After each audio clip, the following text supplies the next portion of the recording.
Bonjour, nous sommes en 2022, nous sommes dans le site de l'Institut Docteur Angélique et dans une série de vidéos consacrées aux commentaires de la Somme théologique de saint Thomas d'Aquin. J'en suis rendu toujours dans la deuxième partie, donc dans la théologie morale, à une question qui va être purement philosophique, mais j'avance dedans, à savoir la question 25 qui regarde l'ordre des passions entre elles. Donc, des passions, ça veut dire les appétits sensibles. Alors on pourrait se demander, mais pourquoi saint Thomas d'Aquin met-il au cœur de sa Somme des traités qui pourraient être purement de la philosophie réaliste ou même de la psychologie ? Eh bien parce que la grâce, elle suit notre nature, et donc il faut bien connaître la nature humaine pour ensuite comprendre la grâce. Et voilà pourquoi aussi l'Église demande aux prêtres, avant d'être ordonnés, non seulement de faire 2 ou 3 années de philosophie réaliste, normalement c'est ça qui devrait être fait, pas seulement l'étude des idéologies, et ensuite on peut se lancer en théologie.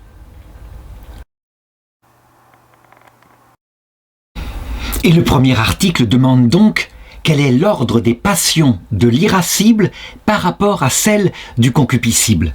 Donc là encore, il faut partir de l'expérience. Et on le voit, j'ai posé 2 facultés de passion, 2 facultés dans l'homme parce que il s'avère que le concupiscible a pour objet tous les biens sensibles, en général, quelle que soit, la manière dont il... Ça peut être de la nourriture, ça peut être la grâce manifeste d'une jeune fille qui nous attire. Bref, tous les biens sensibles sans exception.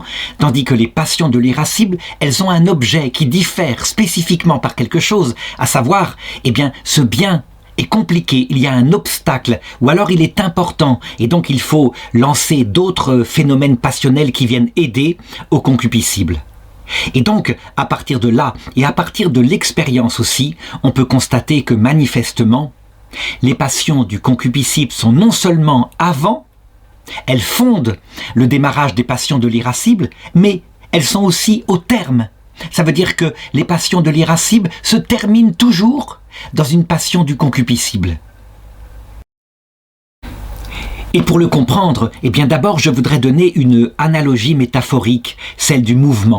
Le mouvement, dans son ensemble, lorsqu'on l'étudie, on part d'un départ, il y a un chemin et il y a enfin un terme où l'objet se repose. Donc au départ, l'objet est en repos, au terme, l'objet est en repos, et entre les deux, il y a ce mouvement. On peut dire que comme les passions de l'irascible ne regardent que le mouvement qui part du début à la fin, mais uniquement le mouvement dans ce qu'il a de difficile, alors elles ne concernent que cela. Alors que les passions du concupiscible, d'abord, elles vont regarder le départ. Et le départ, qu'est-ce qu'il est ? Prenons un exemple très simple, comme par exemple un gâteau au chocolat que nous convoitons là, devant nous. La première passion qui se met en marche, évidemment, c'est qu'il nous attire. Tout simplement, on a envie de le manger, c'est très concret.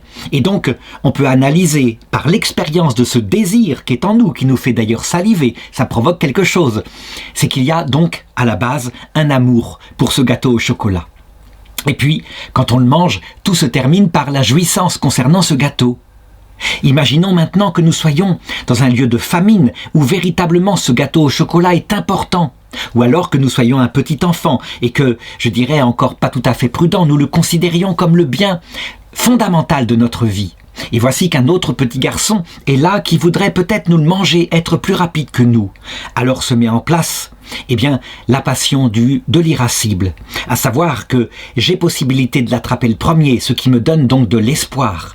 Et donc je me lance pour l'attraper, ce qui est un acte d'audace. Malheureusement, l'autre a été plus rapide. Et donc, là, je n'ai plus d'espoir, je tombe dans un désespoir sensible qui est à la mesure de l'importance que ce gâteau avait. S'il était relatif, maman m'en donnera un autre tout à l'heure, ça va.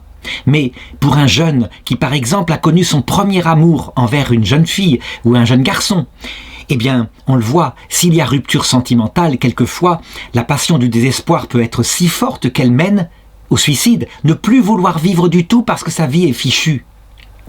Et ce désespoir n'est pas la passion ultime. Le désespoir, une fois qu'il n'y a plus d'espoir d'acquérir ce bien, se termine dans la tristesse qui est une passion du concupiscible. Donc, ceci confirme ce que j'ai dit. Les passions de l'irascible sont au milieu elles sont au service de la passion qui la fonde et dans le but de celle qui achèvera l'opération. Alors quelques objections, dont la première dit, eh bien, il faut dire au contraire, semble-t-il, que les passions de l'irascible ont la priorité. En effet, si on considère leur objet, la passion de l'irascible, elle a un objet plus noble, à savoir un combat à mener. Et c'est donc des passions qui, véritablement, montrent la vitalité d'un être vivant. Un être vivant qui n'a pas d'irascible, il est comme ça, tout flasque, tout mou. Il se tourne vers le bien, un peu comme une limace. Il n'a pas cette dignité d'un animal capable de se défendre. Alors il faut dire que cet argument se prend d'un élément accidentel. Effectivement, lorsqu'on voit par exemple un lion qui se bagarre pour sa femelle, avec toute l'énergie qu'il y a une certaine noblesse là, et toute son énergie vitale est en marche, d'autant plus qu'on le sait, ceci déclenche tout le phénomène de ce qu'on appelle l'adrénaline, et donc eh bien, l'animal dans sa puissance apparaît. Mais ce n'est pas comme ça qu'il faut regarder les passions, on les regarde par ce qui les suscite, et effectivement, c'est toujours l'amour. Et ce qui les termine, c'est toujours quand on se repose dans le bien. Deuxième objection, le moteur précède le mobile. Le moteur, ça veut dire ce qui donne l'énergie pour atteindre la fin. Et on le voit, l'irascible n'existe chez les animaux, et même chez nous, que justement pour atteindre le but, quand c'est un peu poussif. Quand je l'ai dit, l'amour qui nous porte à ce bien est un peu, je dirais, langoureux comme cela, alors qu'il faut se bagarrer pour l'obtenir. Donc, eh bien, puisque l'amour, c'est un peu le mobile, qui se termine d'ailleurs dans le repos, c'est bien le moteur qui est plus noble et plus important que le reste. Alors il faut répondre à ça que, certes, les passions de l'irascible, et en particulier la colère, l'audace, enlèvent l'obstacle. Donc sous ce rapport-là, elles sont très importantes. Mais évidemment, ce qui meut la personne, l'appétit vers le bien, eh bien, c'est le concupiscible. Ce sont les passions du concupiscible avec à la base comme fondement l'amour qui immédiatement se rend conscient par le désir, etc., comme j'en ai parlé tout à l'heure.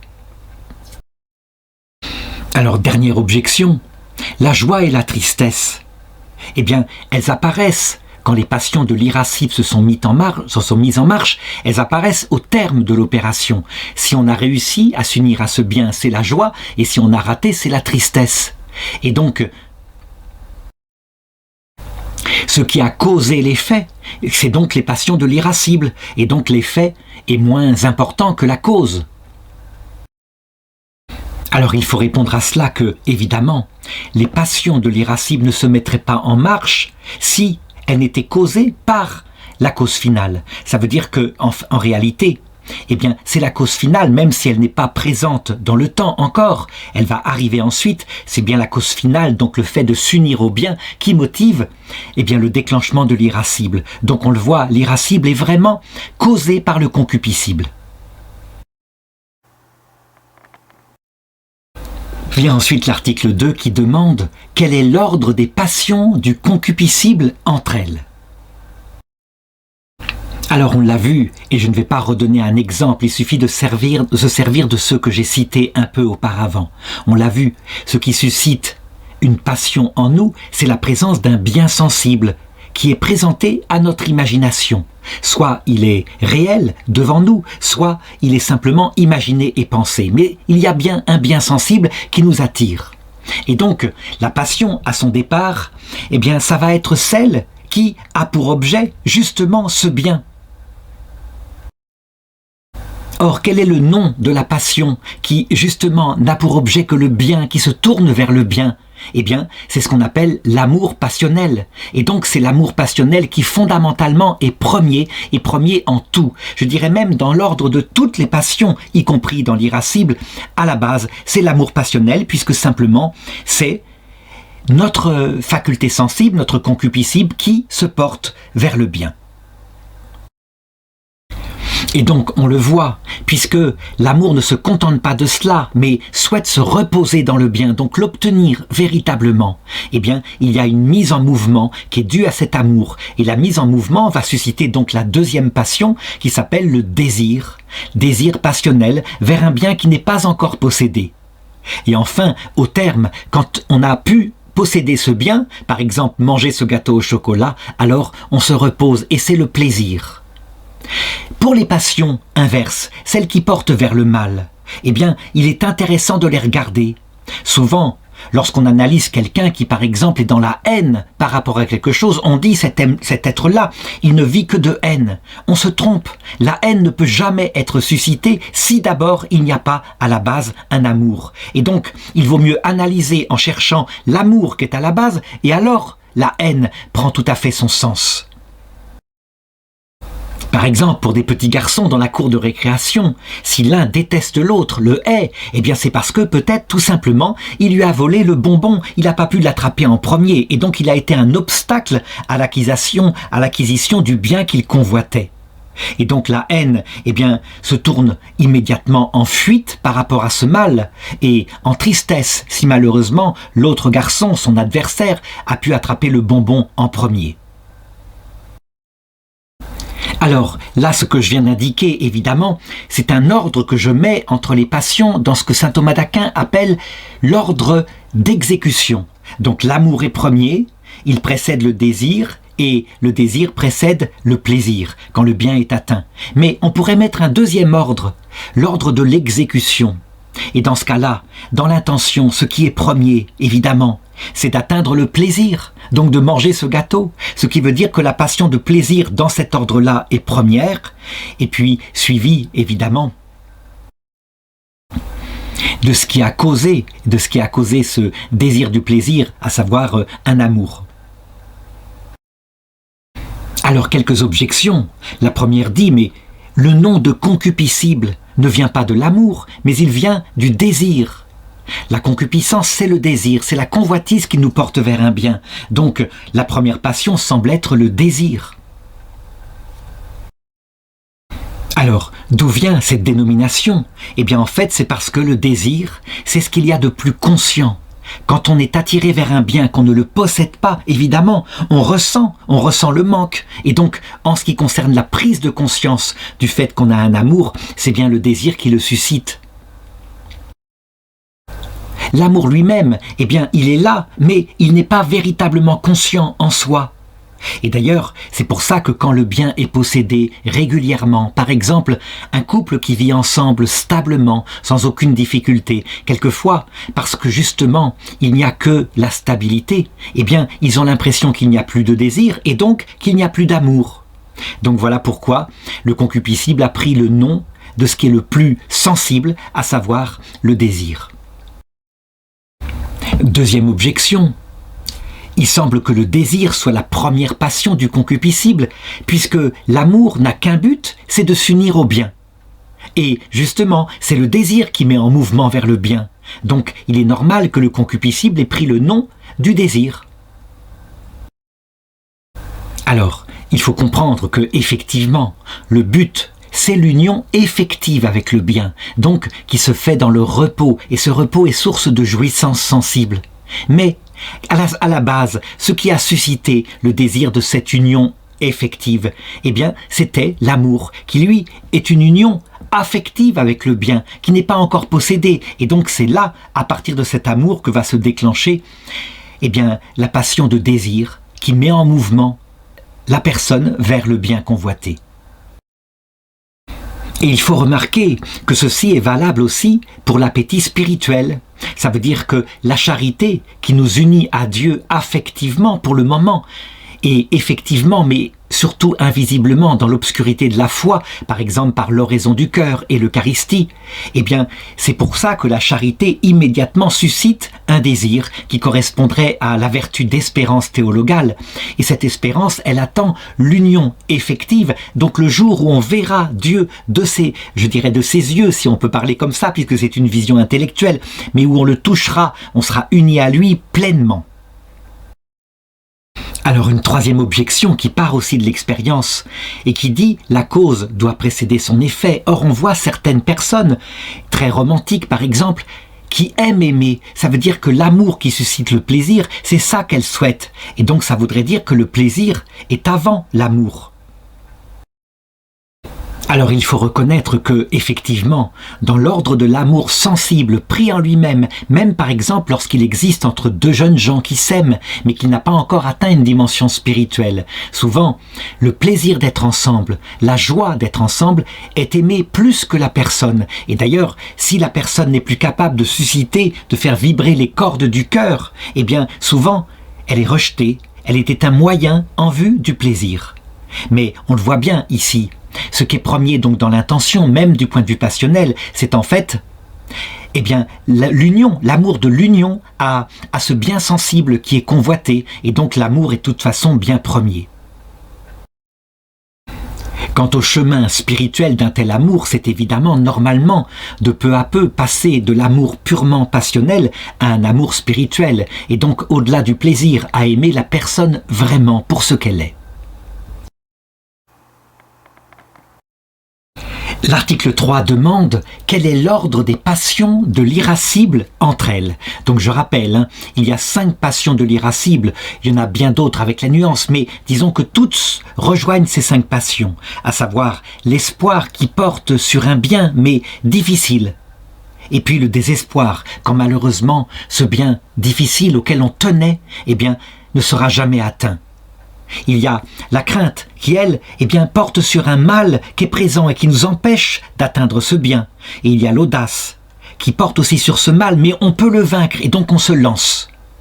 Et la dernière des passions, c'est la colère, quand il y a possibilité, espoir de rétablir justice, mais qu'en même temps, ça doit se faire par une énergie vitale très forte et rétablir l'ordre juste. Donc la colère, c'est le déchaînement de toutes les passions qui détruit le mal qui est présent, qui est injuste et qui est profondément blessant, mais en vue éventuellement de rétablir le bien.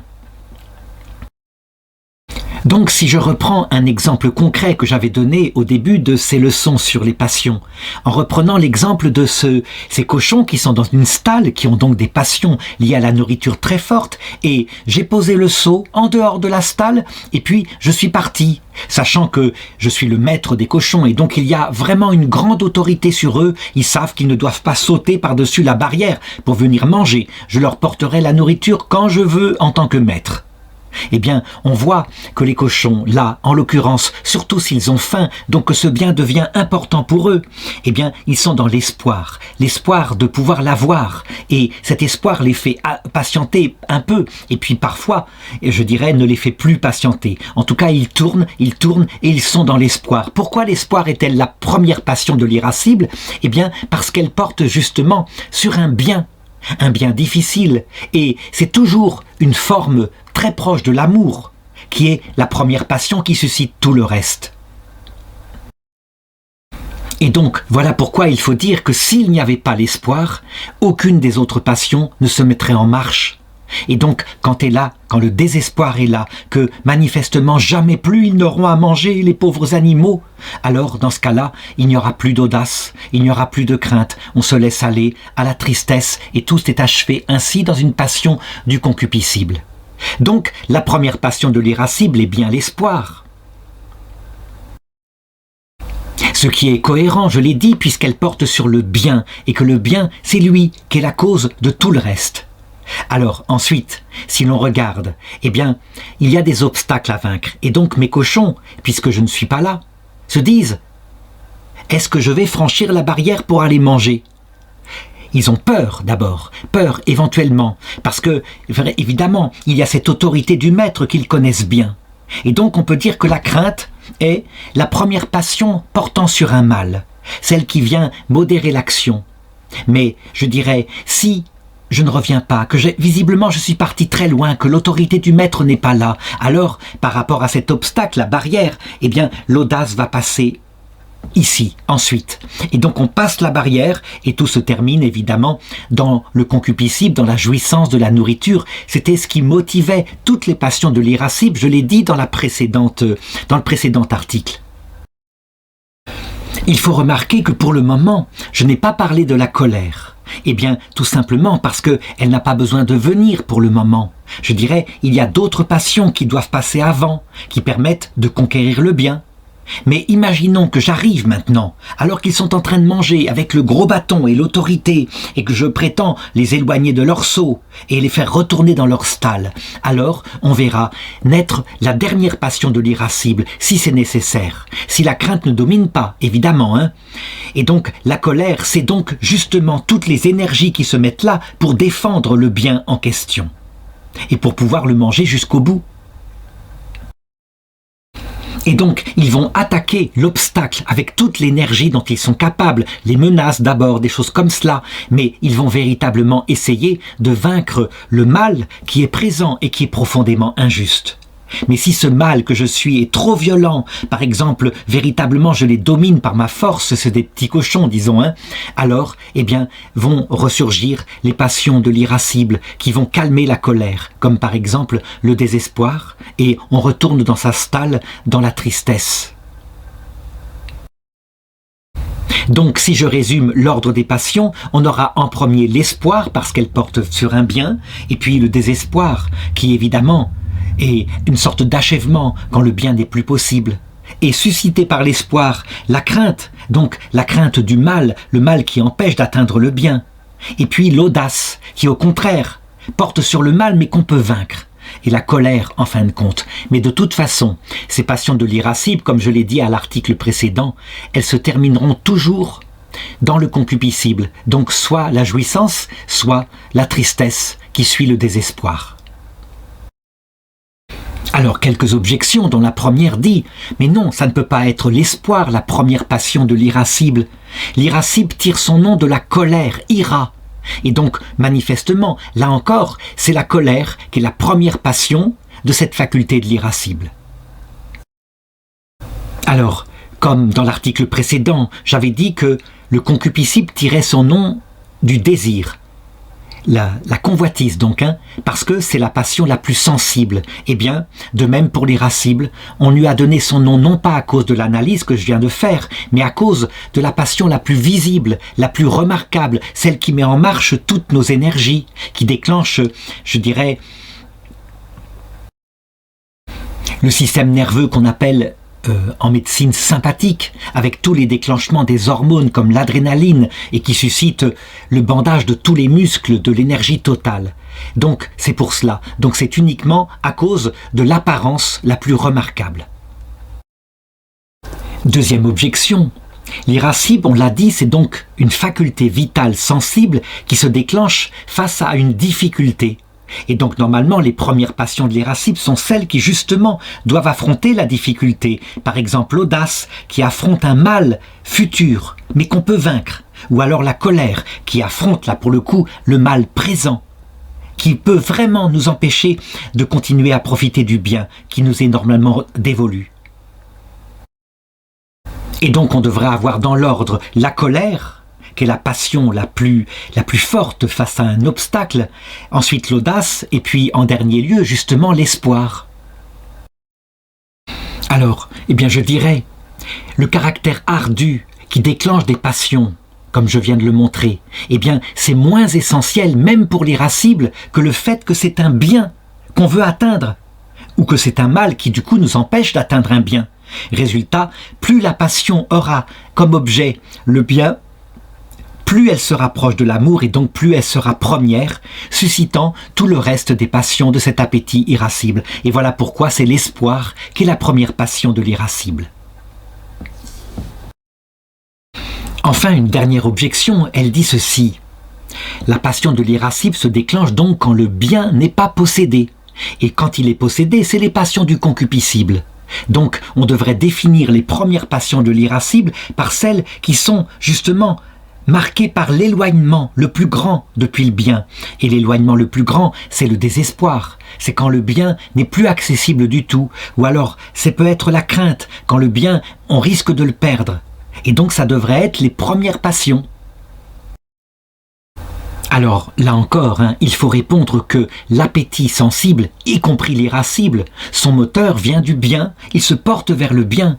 Et c'est ça qui permet de comprendre. Donc, si on analyse tout par les passions tristes, comme je l'ai dit, soit la crainte, soit le désespoir, soit la tristesse, passion du concupiscible, on ne comprend pas l'être humain. Quand on est face à une tristesse quelconque ou à un désespoir quelconque, il faut toujours chercher l'amour qui a été perdu. Et justement, c'est en analysant l'amour qui a été perdu qu'on comprend la logique de la survenue de ces passions tristes. En tout cas, on peut conclure de cela que, manifestement, la crainte et le désespoir ne sont pas les premières passions de l'irascible. Elles sont provoquées par un espoir déçu.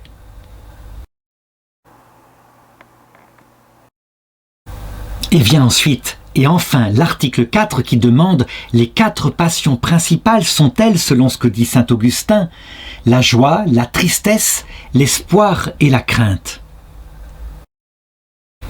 Alors, il faut reconnaître que cet article que saint Thomas a ajouté, justement, est fondé sur l'autorité de saint Augustin, qui en a parlé ainsi. Et il n'a pas été le seul. Il y a eu le philosophe latin Boès qui a écrit « Chasse la joie, bannit la crainte, repousse l'espoir, n'admet pas la douleur. » Et c'est ainsi que s'est développée dans la tradition latine l'idée de mettre en avant, d'un point de vue du vécu psychologique, ces 4 passions en premier. Alors bien sûr, on le verra dans les objections, il y a d'autres manières de voir, mais d'un côté ça peut se comprendre.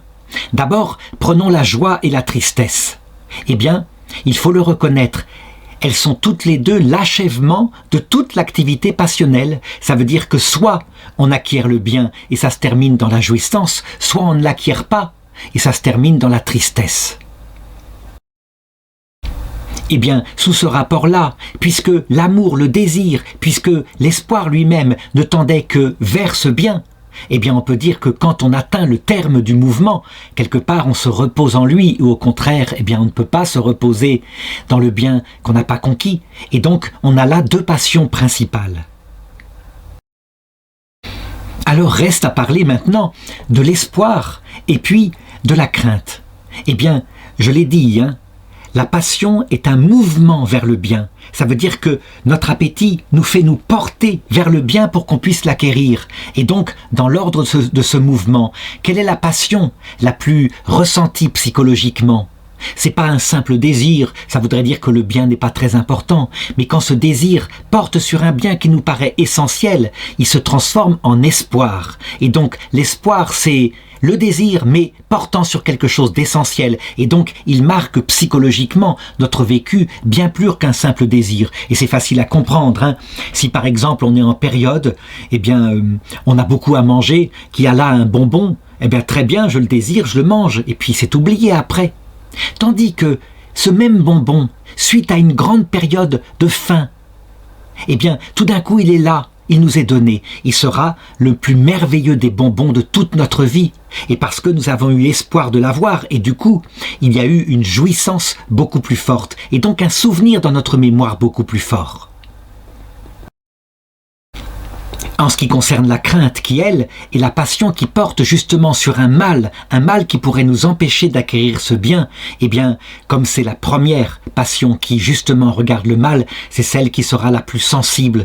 Et donc on se souvient de nos peurs qui sont en fait, quelque chose qui nous met dans un malaise profond parce que peut-être que cette peur est vaine, mais peut-être qu'elle se réalisera.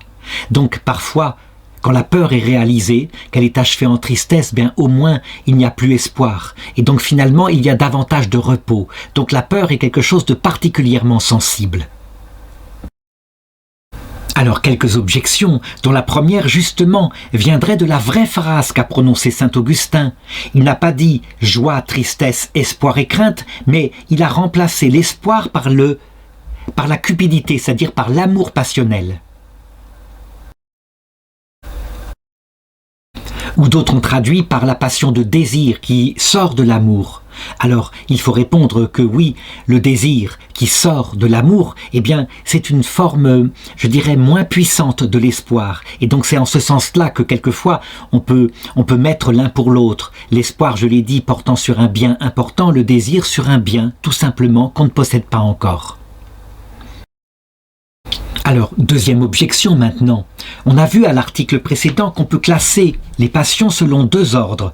D'abord selon l'ordre d'intention, et dans ce cas-là, d'accord, il faut dire la joie, c'est la passion principale. On vise la joie. Et effectivement, si on n'atteint pas le bien, eh bien c'est la tristesse qui arrive, parce que le bien ne sera pas atteint. Mais si on regarde le deuxième ordre, qui est l'ordre de l'exécution, de la réalisation, la première passion suscitée par le bien qui est présent, c'est même pas le désir, c'est à la racine du désir, c'est l'amour passionnel. Et donc, on devrait citer l'amour passionnel comme la passion principale, d'ailleurs, l'unique passion principale. Eh bien, je répondrai à cette objection que l'ordre qui est donné ici n'est peut-être ni celui de l'intention, ni celui de l'exécution, mais peut-être celui psychologique du plus fort ressenti. Quoique même à ce niveau-là, eh bien, on peut dire que ça pourrait être critiqué. Parce que, par exemple, celui qui a expérimenté la passion de désespoir, eh bien, il sait que c'est la plus douloureuse des passions. Elle est plus douloureuse que la crainte. Par exemple, on le voit avec Jésus. Lorsqu'il est au jardin des Oliviers, il est dans la crainte par rapport à ce qui lui arrivera le lendemain. Mais quand il est sur la croix, il connaît la nuit de l'esprit, donc une forme de désespoir sensible et même spirituel.